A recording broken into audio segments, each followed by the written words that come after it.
एक बार हरिनगर नाम का राज्य था। उसके राजा मान सिंह बड़े जिज्ञासु किस्म के व्यक्ति थे। अब जीवन भर उन्होंने एक बड़े राज्य पर राज किया और राजयोग का पूरा आनंद लिया। और आज उनके पास किसी चीज की कोई कमी भी नहीं थी, लेकिन उनके मन में कुछ न कुछ जानने की इच्छा प्रबल रूप से बनी रहती थी। इसलिए वो एक लंबे समय से अपने एक प्रश्न का उत्तर खोज रहे थे कि आखिर हम भगवान के दर्शन यानी भगवान की प्राप्ति कैसे कर सकते हैं। अब अपने इस प्रश्न के उत्तर के लिए वो कई विद्वानों से मिले। कई साधु संत उनके दरबार में आए, परंतु कोई भी उन्हें संतोषजनक उत्तर नहीं दे सका। वैसे भी यह प्रश्न इतना जटिल था कि उसका उत्तर मिलना बड़ा मुश्किल था। अब एक दिन राजा मान सिंह अपने महल की छत पर टहल रहे थे कि अचानक उनकी नजर महल के नीचे बाजार में घूमते एक संत पर पड़ी। राजा ने देखा वो संत लोगों से भरे खचाखच बाजार में अपनी धुन में मस्त होकर चल रहे थे। उनके मुख पर एक गजब का तेज था। राजा ने महसूस किया कि वो संत बाजार में इस प्रकार आनंद से भरे चल रहे थे जैसे वहां उनके अतिरिक्त कोई और है ही नहीं। उनके हाव भाव में न किसी के प्रति कोई राग दिखता और न ही द्वेष। अब राजा को संत की यह मस्ती इतनी भा गई कि वो तत्काल उससे मिलने को व्याकुल हो गए। राजा ने अपने सैनिकों से कहा कि इसे तत्काल मेरे पास लेकर आओ और मेरे सामने पेश करो। अब राजा का आदेश पाकर घबराहट के मारे उन सैनिकों ने एक रस्सा महल से नीचे की तरफ लटका दिया और सैनिक सीधे उस रस्से की मदद से उस संत के सामने आ गए और उसे उस महल में ले गए। और इस प्रकार चंद ही मिनटों में संत राजा के सामने थे। राजा ने सेवकों द्वारा इस प्रकार लाए जाने के लिए संत से माफी मांगी और उस संत ने भी बड़े सहज भाव से राजा को क्षमा कर दिया और उससे पूछा कि महाराज, ऐसी भी क्या शीघ्रता आ पड़ी थी जो मुझे लाने के लिए आपने महल से नीचे रस्से गिरवा दिए। अब उस राजा ने उस संत से कहा कि महाराज, मैंने आपको देखा तो आपके मुख पर एक गजब का तेज था। आपकी बेफिक्री और अपने आप में मगनता मुझे भा गई।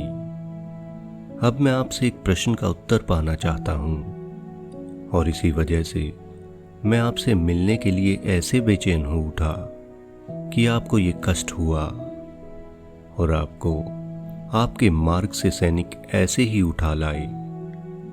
संत मुस्कुराए और बोले, ऐसी व्याकुलता थी, मतलब कोई गूढ़ प्रश्न जान पड़ता है।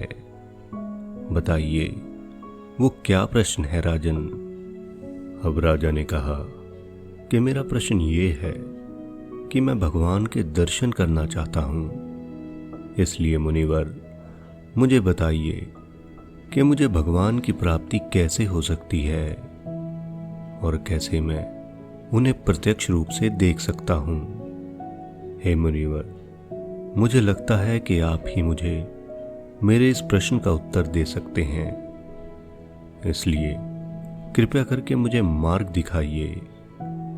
अब राजा के इस प्रश्न पर संत मुस्कुराए और उन्हें समझाते हुए कहा, राजन, इस प्रश्न का उत्तर तो तुम भी भली भांति जानते ही हो, बस तुम उसे समझ नहीं पा रहे और इसे समझने के लिए तुम्हें अपनी दृष्टि बड़ी करके सोचना होगा।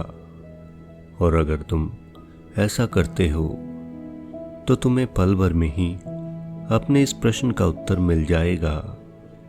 अब उस राजा ने कहा, हे मुनिवर, अगर मैं सच में अपने इस प्रश्न का उत्तर जान सकता तो मैं इतना व्याकुल क्यों होता और आपको यहाँ ऐसे लाने का कष्ट कैसे देता। यानी वो राजा एक प्रकार से उस संत के आगे गिड़गिड़ा रहा था और संत उसे चुपचाप सुन रहे थे, जैसे उन्हें उस पर दया न आ रही हो। लेकिन फिर अचानक वो बोल पड़े, राजन, तुम बड़े व्याकुल लगते हो, इसलिए अब अपने प्रश्न का उत्तर सुनो। संत ने कहा, यदि मेरे मन में तुमसे मिलने का विचार आता तो कई अड़चनें आती और इसमें बड़ी देर भी लगती।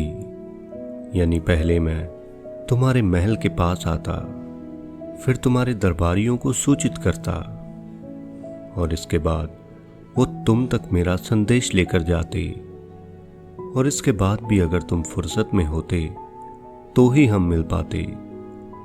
यानी कोई जरूरी नहीं था कि हमारा मिलना भी संभव होता, परंतु जब तुम्हारे मन में मुझसे मिलने का विचार इतने प्रबल रूप से आया तो सोचो हमें मिलने में कितनी देरी लगी।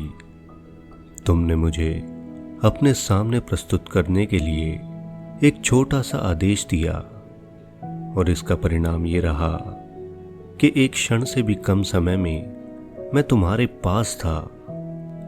हे राजन, इसी प्रकार तुम खुद की जगह भगवान को और मेरी जगह खुद को रखकर सोचो।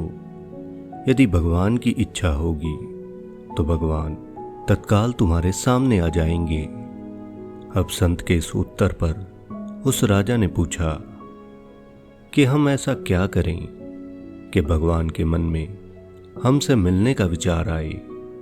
अब इस पर उस संत ने मुस्कुराते हुए कहा, भला तुम्हारे मन में मुझसे मिलने का विचार कैसे आया। अब उस राजा ने कहा, जब मैंने आपकी तरफ देखा तो आप एक धुन में ही चले जा रहे थे। सड़क, बाजार, दुकान और मनुष्य आदि किसी की तरफ आपका कोई ध्यान नहीं था। तो आपके इसी हाव भाव की वजह से मैं इतना ज्यादा प्रभावित हुआ कि मेरे मन में आपसे मिलने का विचार आया। अब संत मुस्कुराकर बोले कि राजन, यही तो तरीका है भगवान को प्राप्त करने का। बस ऐसे ही तुम एक धुन में भगवान की तरफ लग जाओ, अन्य किसी भी वस्तु की तरफ मत देखो, बस प्रभु की धुन में मस्त रहो। खुद को ऐसा बना लो कि प्रभु के बिना रह न सको, और अगर तुम ऐसा करते हो तो जब भगवान तुम्हें देखेंगे तो भगवान के मन में खुद ब खुद तुमसे मिलने का विचार आ जाएगा और वो तुरंत तुम्हें मिल भी जाएंगे।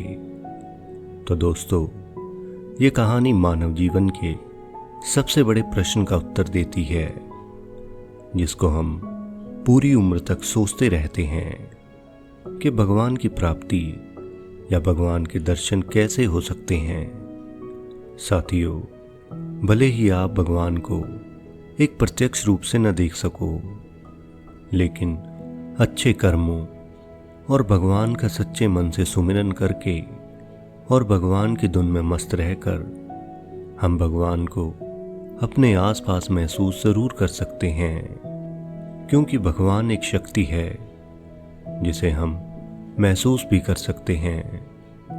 दोस्तों, इस बात की गहराई को समझो।